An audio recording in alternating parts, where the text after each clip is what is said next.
제가 언젠가 어떤 누군가가 저에게 물어봤습니다. 목사님은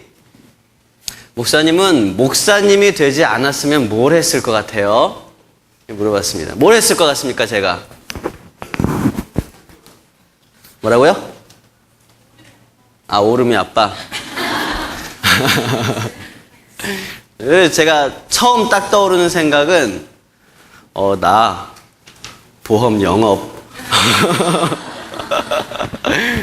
그랬을 것 같아요. 근데 제가 어릴 때는 꿈이 있었습니다. 고등학교 한 1학년, 2학년 때까지 꿈은 수학 선생님이었어요. 제가 중학교 때까지는 수학을 좀 잘 했거든요. 고등학교 때는 좀 잘 못했어요, 솔직히. 근데 고등학교 1학년 때 만난 수학 선생님이 진짜 멋있는 분이었어요. 남자분이었는데, 우리는 수학 선생님 그러면 박희정 때문에 다 여자를 떠올려요. 근데 남자분이었거든요. 근데 너무 멋있어요. 가르치기도 너무 깔끔하게 잘 가르쳐 주시고 그냥 귀에 쏙쏙 들어오게 하는데 성적이 안 올라가는 거예요. 어쨌든 그래서 저는 그 수학 선생님을 보면서 야, 나도 고등학교에서 수학을 가르쳐야겠다. 그런 마음을 품고 열심히 공부를 했습니다. 그래서 이제 저희 때, 몰라요. 지금도 그런지 모르겠지만, 고등학교 2학년 때 문과, 이과를 선택하게 되잖아요. 저는 영어도 잘 못하기도 하고 그래서 이과를 선택을 했어요. 수학 때문에. 이과를 선택을 했습니다. 그런데 고등학교 2학년 2학기 때 정말 어쩔 수 없이 그 꿈을 포기하게 되었습니다. 여러 가지 상황들이 있고 이유가 있었는데요. 가장 큰 이유는 그때부터 적분을 시작하는 거예요. 미분 끝나고 적분. 이과를 하게 되면 이제 이과는 적분을 하잖아요. 적분을 이해할 수가 없는 거예요. 그래서 수학 선생님은 안 되겠다. 그런 생각이 들면서 수학은 어렵다는 마음이 제 마음속에 견고한 진으로 쳐지게 되었습니다. 그런데 제가 수학을 이제 적분 이후로는 잘 몰라. 그러니까 적분이 미분을 끌어당기면서 미분도 잘 모르게 돼버렸어요. 미분, 적분 등등 여러 가지 수학을 제가 지금은 다 잊어버렸지만 한 20년 전이잖아요. 다 잊어버렸어요. 이해해 주시길 바래요. 잘 잊어버렸지만 그 당시에는 제가 수학을 진짜 잘 가르쳐 줬어요. 제가 아는 것들, 도형, 함수, 이런 것들은 제 후배들이나 아니면 제 친구들 중에서 잘 이해 못하는 친구들한테 제가 진짜 잘 가르쳐 줬거든요. 그러니까 제가 생각할 때는 수학 선생님을 하려면 수학을 잘하는 것보다 가르치는 걸 잘해야 된다고 생각을 했어요. 그렇지 않아요? 수학은 내가 아는 것까지만 가르치면 되잖아요. 근데 가르치는 건 정말 잘 가르쳐야 되잖아요. 잘 못 가르치면 내가 알고 있는 수학 제대로 못 가르치잖아요. 그래서 가르치는 게 더 중요하다. 저는 그렇게 생각하고 수학 꿈을 가지게 되었습니다. 근데 수학을 못하니까 결국 수학 선생님도 못하게 되더라는 거죠. 그래서 저는 제가 이런 결론을 내리게 되었습니다. 이건 분명히 우리나라 교육이 잘못됐다. 아니, 수학을 잘하는 사람이 아니라 잘 가르치는 사람이 교사가 돼야지 수학 잘하는 사람이 교사가 되면 뭐 하나 이런 생각이 들게 됐습니다. 근데 제가 자녀들을 키우다 보니까 물론 이제 여러 가지 우스갯소리를 하는 거지만 자녀들을 키우다 보니까 우리나라 교육이 참 여러 가지 어려운 점들이 많다라는 생각이 간혹 이렇게 들게 되었습니다. 자녀들을 키우다 보니까 자녀들의 동화책이나 장난감이나 그 교구라 그러잖아요. 가지고 노는 장난감들이나 혹은 보는 영화들의 영상 이런 것들을 주의 깊게 살펴보게 되었습니다. 그런데 저희가 어렸을 때, 여러분들도 어렸을 때까지만 해도 이런 만화 같은 데 이렇게 보면은 혹은 무슨 홍보 문구 같은 데 보면 대부분 이런 문구가 있었어요. 어린이들에게 꿈과 희망을 주는 어쩌고 저쩌고 이렇게 이런 식으로 이제 홍보가 많이 나왔거든요. 근데 요즘은 그게 나오지 않더라고요. 요즘은 꿈과 희망이 점점 빠지고 뭐가 들어가냐면 창의력과 상상력을 개발해주는 뭐 이런 그런 식으로 이렇게 나오기 시작하더라고요. 요즘 아이들의 교구나 장난감, 무슨 책, 뭐 여러 가지를 볼 때 이거는 아이들의 창의력과 상상력을 길러주는 그런 도구들입니다. 이런 홍보들이 많이 되고 있어요. 그런데요, 사실 제가 어린 아이들을 키우다 보니까 이 아이들의 기본적으로 가지고 있는 창의력과 상상력을 제가 보고는 깜짝깜짝 놀라곤 해요. 이 아이들의 창의력과 상상력이 정말 대단하더라고요. 비싼 장난감, 그런 장난감들보다 정말 다 먹고 남은 그런 페트병 하나를 가지고 더 오랜 시간 가지고 놀 수 있어요. 이게 때로는 막 총이 됐다가 때로는 탱크가 되기도 하고 그러면서 가지고 놀아요. 그리고 어제는요, 저희 둘째 딸이 그 하얀색 고무줄에다가 스카치 테이프를 계속 붙이는 거예요. 그냥 하얀색 고무줄이에요. 거기다가 스카치 테이프 이렇게 붙이고 접어서 또 이렇게 붙이고 또 이렇게 여러 개를 붙입니다. 그러고는 저한테 가지고 와서 아빠 멋지지? 그래서 저는 일단은 이 아이의 창의력과 상상력을 위해서 우와 진짜 멋지다 대답을 해줬어요. 그런데 대체 이게 뭘까? 고민을 하다가 얘가한테 물어봤어요. 근데 이게 뭐야? 일단 물어봤습니다. 얘가는 대답을 하지 않고 고무줄을 빙빙 돌리면서 다시 자기 할 일을 하러 가더라고요.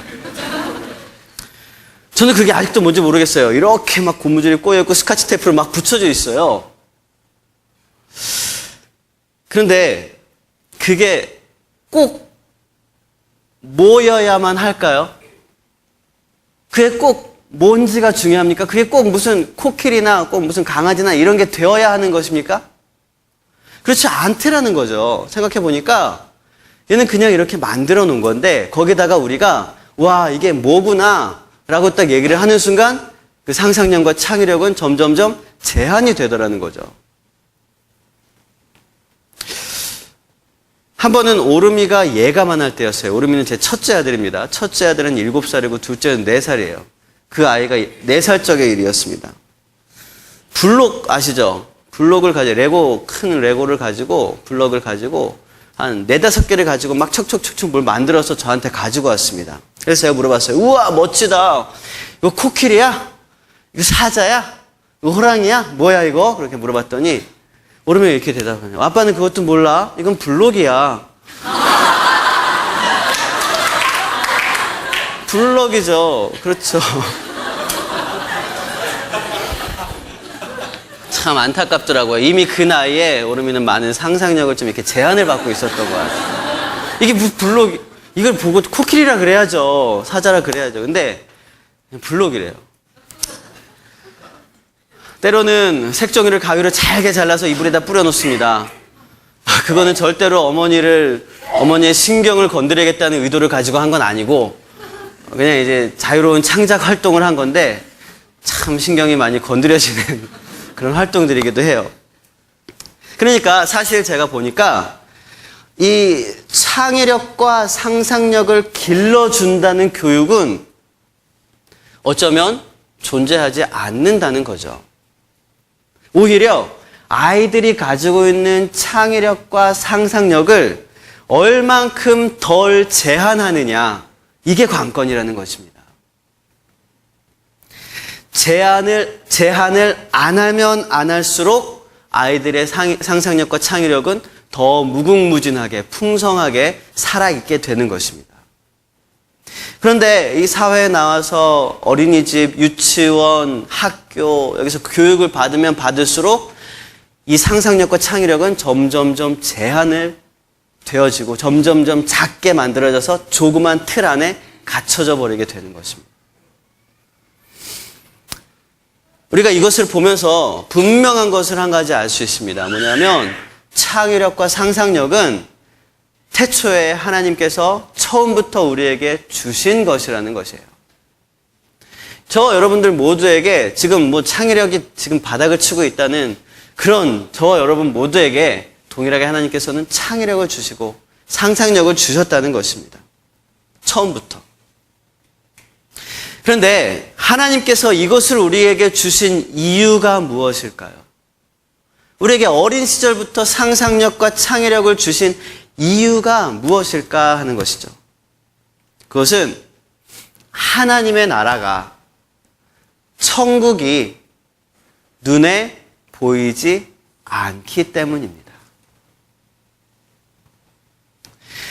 우리가 일평생을 붙들고 살아가야 할 그 소망, 하나님 나라의 소망, 그 하나님 나라가 눈에 보이지 않더라는 거죠. 우리가 붙잡고 가야 하는 그 소망이 우리에게 보이지 않는 것이라는 사실을 하나님께서는 잘 알고 있었습니다.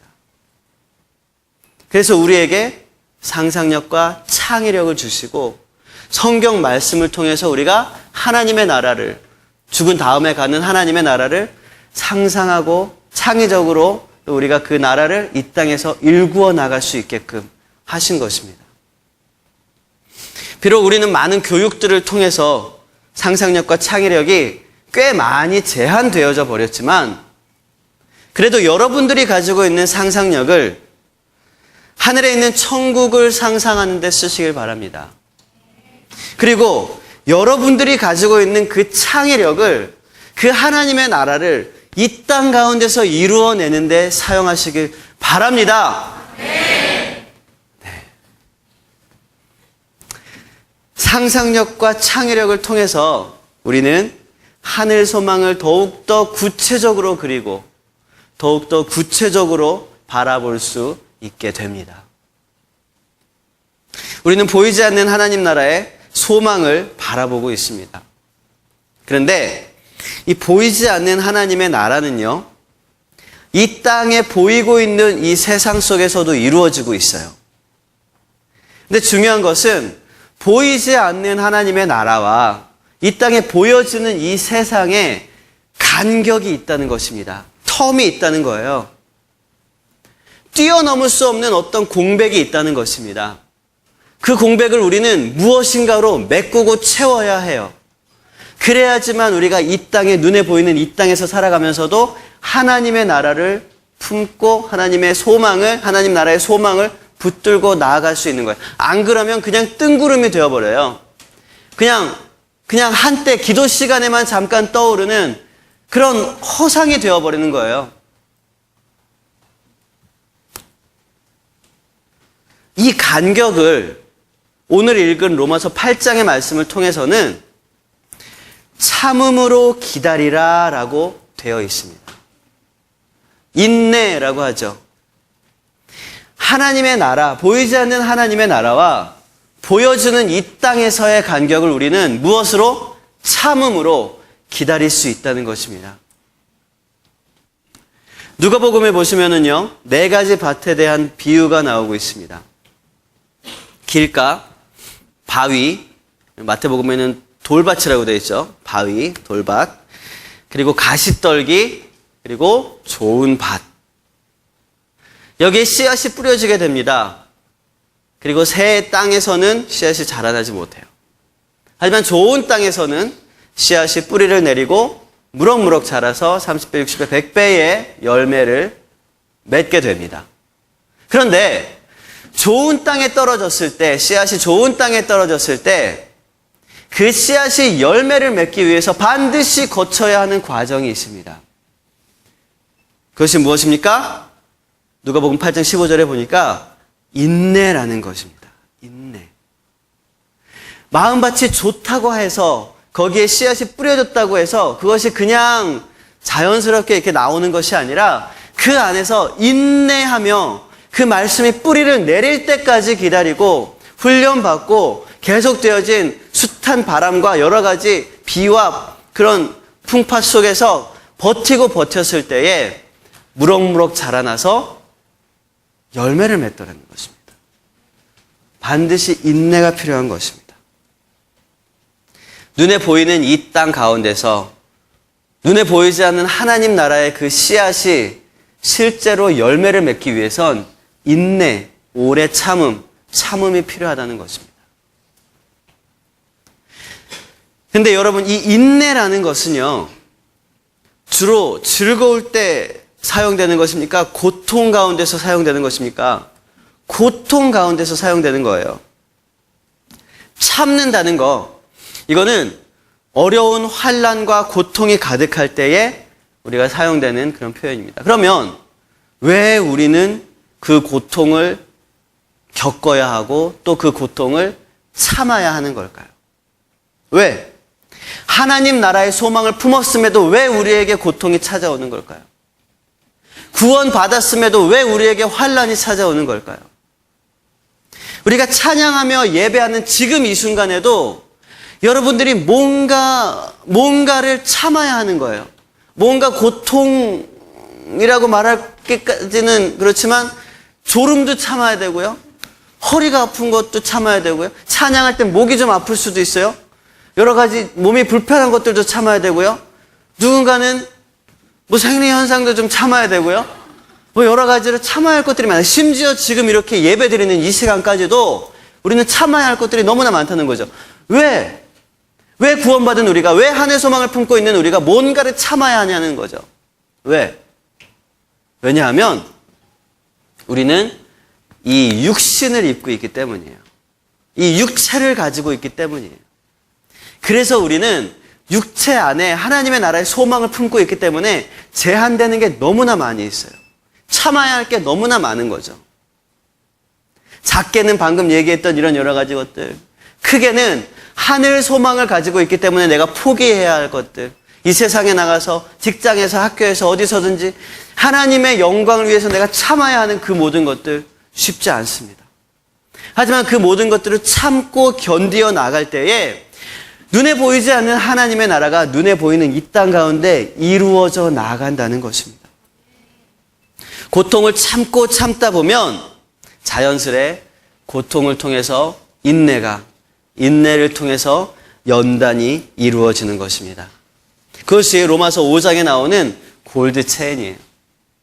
환난은 인내를, 인내는 연단은 소망을 이루어내는 것입니다. 근데 우리는 아무런 소망이 없을 때에 무언가를 참지 않습니다. 우리가 참는다는 것은요, 우리가 작은 가치를 참는 이유는 더 큰 가치가 있기 때문이에요. 이런 얘기를 해도 될지 모르겠습니다. 어제 리더반 시간에 나눈 이야기인데 안 할게요. 궁금하면 우리 강수령 셀리더에게 무엇을 참았는지를 한번 물어보시면 되겠습니다.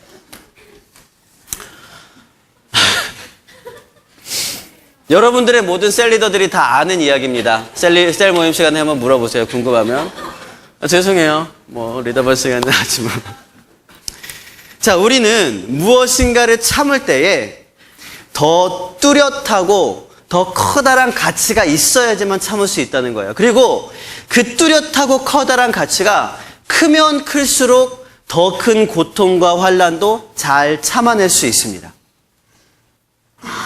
우리의 삶 속에서 잘 연단되어질수록 더 큰 고통이 나에게 체감되어지지 않는다는 거예요.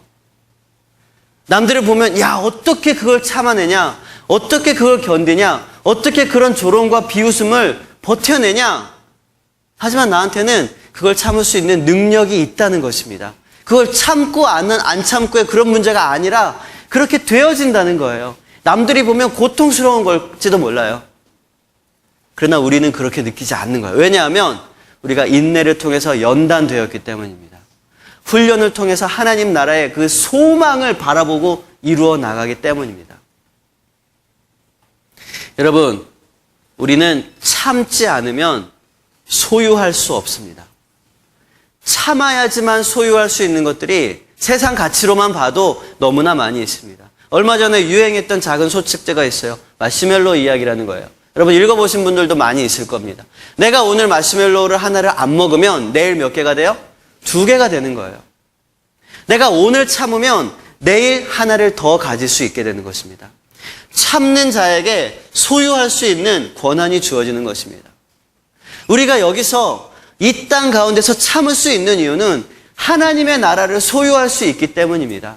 하나님의 나라를 이 땅 가운데서도 우리가 누릴 수 있기 때문에 참을 수 있는 거지, 아무런 소망 없이 아무런 기대 없이 그냥 무턱대고 참아라, 이거 아니에요. 이 소망을 진정으로 깨달은 사람은요, 이 하나님 나라의 가치를 진짜 깨달은 사람은요, 억지로 참지 않습니다. 당연히 참아지게 돼요. 당연히 견딜 수 있는 능력이 생기게 됩니다. 더 큰 세상의 가치를 위해서 누군가가 어떤 커다란 기업끼리 이렇게 협상하고 무슨 계약을 맺기 위해서 어때요? 무슨 영업비 이런 거 해가지고 굉장히 많은 돈들이 지출이 되잖아요. 그런 것들이 손해가 아니잖아요. 이런 것들을 포기하면서 더 큰 계약을 체결할 수 있게끔 그렇게 만드는 게 세상 가치를 똑같아요. 큰 가치를 위해서 작은 가치들을 포기하고 참고 내려놓고 이런 것들을 세상에서도 그렇게 합니다. 그런데 우리는 세상의 어떤 가치와도 비교할 수 없는 어마어마하게 큰 가치, 어마어마하게 큰 소망을 붙잡고 살아갈 수 있습니다. 그것이 바로 죽으면 가게 되는 하나님 나라예요. 여러분, 그것이 여러분들의 삶 속에 실제로 여러분들을 참게끔 만들고 있습니까? 여러분, 그것이 여러분들의 삶 속에서 오늘 하루 어떤 영화를 볼까, 어떤 책을 볼까, 이런 사소한 문제 가지고 또 결정할 수 있는 그런 근거가 됩니까?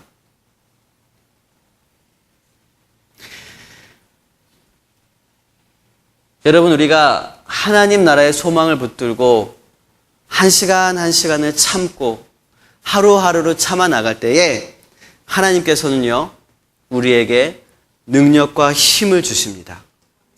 참을 수 있도록 위로하십니다. 우리가 인내를 가지고 하나님 나라의 소망을 이루어 갈 수도 있지만 정말 우리의 인내가 한계에 부딪히고 우리가 도저히 버틸 수 없는 그 순간에 하나님께서는요, 성경의 말씀을 가지고 우리를 위로하시고 힘을 주십니다. 로마서 15장의 말씀을 함께 읽어보겠습니다. 4절입니다. 시작.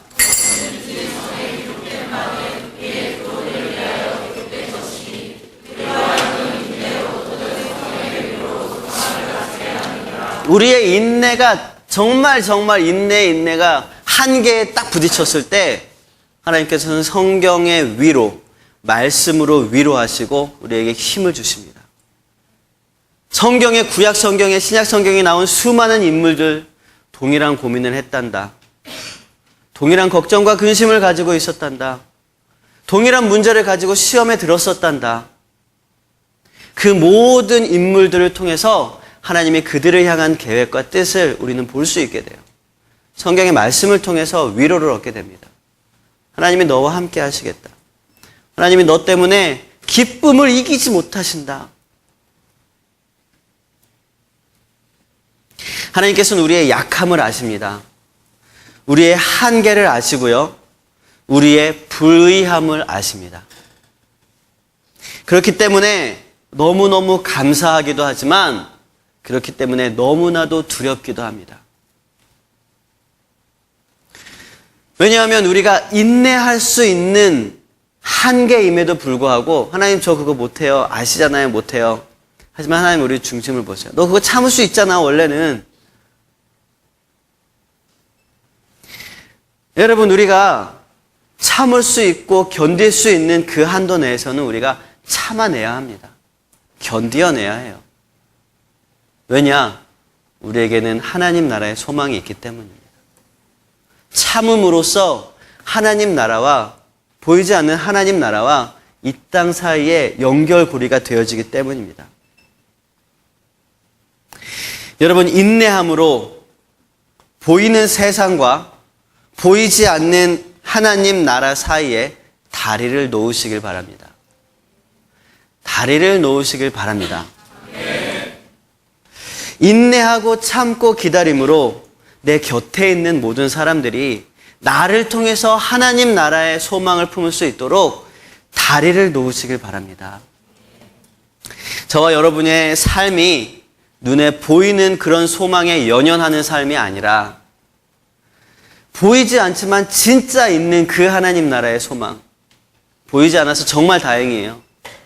아마 눈에 보이는 그런 나라였으면 벌써 중국에서 만들었을 거예요. 그거. 똑같은 거.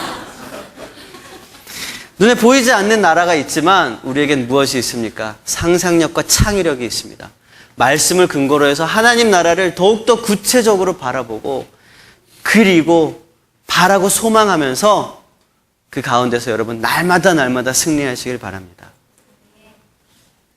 말씀을 정리하겠습니다. 이 소망은요, 믿음에 근거합니다. 이 소망은요, 믿음이 없이는 이게 성립될 수가 없어요. 하지만 눈에 딱 보인 다음부터 믿음은 없어지게 돼요. 그때부터는 그냥 아는 겁니다. 그때가 언제입니까? 우리의 생명이 거두어지는 날입니다. 여러분, 어떤 목사님은 이렇게 예화를 들었어요. 카페에서 3명이 만나기로 했어요. 근데 2명이 왔어요. 근데 나는 저 사람이 올 거라고 믿고 있어요. 근데 이 사람은 안 믿어. 아니야, 그 사람 약속 자주 뻥꾸 내는 사람이더라. 아니야, 이번만큼 꼭 올 거야. 그러면서 서로 얘기를 합니다. 약속 시간이 10분이 지났습니다. 거봐, 안 오잖아. 아니야, 올 거야. 내가 뭐 하는 거예요, 지금? 믿는 거예요. 그죠? 또 상대방이 얘기합니다. 30분이 지났잖아. 안 올 거야. 아니야, 좀 늦겠지만 올 거야. 내가 뭐 하는 거예요? 믿는 거예요. 1시간이 지났습니다. 거봐, 안 오잖아. 아니야, 좀만 더 기다려봐. 오고 있을 거야. 그때 창문 너머로 그 사람이 오고 있는 걸 제가 봤어요. 보고 제가 대답합니다. 올 거야. 이거 믿는 겁니까? 아니죠. 그때부터는 온 걸 아는 거죠. 보는 순간 믿음이 사라지고 알게 되어지는 것입니다. 보기 직전까지는 내 믿음이 믿음이에요. 그리고 소망이라는 것은 올 거야 라는 소망은 믿음을 근거해서만 이루어지게 됩니다. 우리는 이미 죽은 이후로 하나님 나라에 가게 되면 그때부터 믿음이나 소망 개념이 아니라 그때부터는 정말 천국을 누리는 거예요. 하지만 우리가 죽음을 맞이하기 직전까지는 우리는 믿음과 소망을 가지고 살아갈 수밖에 없습니다. 눈에 보이지 않기 때문에. 하지만 눈에 보이지 않는다는 게 너무나 감사한 거예요. 그래야지만 우리가 믿음이고 소망을 가질 수 있기 때문에. 그리고 하나님 나라에 들어가는 단 하나의 방법은 믿음이라고 했습니다. 공평합니다. 우리가 버스 정류장에서 버스를 기다리는 이유, 택배를 주문해 놓고 택배를 기다리는 이유, 음식점에서 메뉴를 정하고 음식을 시키고 음식을 기다리는 이유, 그 모든 것, 그 이유 안에는 반드시 올 것이라는 믿음이 있기 때문입니다. 여러분, 우리의 삶 속에서 하나님 나라에 대한 믿음으로 그 나라를 소망하시는 그런 저와 여러분이 되시길 바랍니다. 우리가 지금은 비록 땅을 버타고 살아가고 있습니다. 우리가 지금은 비록 눈에 보이는 사물을 보고 눈에 보이는 친구들을 보며 눈에 보이는 땅을 밟고 살아가고 있습니다. 하지만 우리의 두 발은 날마다 하나님의 나라를 디디고 살아가고 있습니다.